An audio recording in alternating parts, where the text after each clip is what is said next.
Dad! Oo. Dad! Oo. Tulungan mo akong magpalit ng bedsheet. Ito, napalitan ko na tong pillow. So, bedsheet na lang. Kasi kailangan kong mag-reply ng email. Sige. Ha? Ikaw Oo. na bahala. Okay, okay.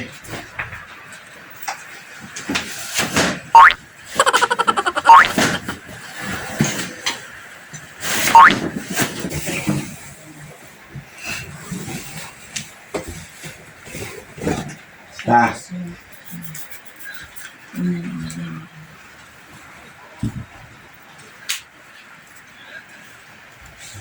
Ay, salamat. Okay na.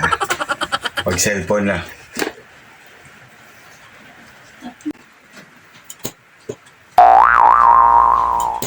Yan, Bram! Bakit? Hindi mo man lang inayos. Ano pa? Tapos naman ah.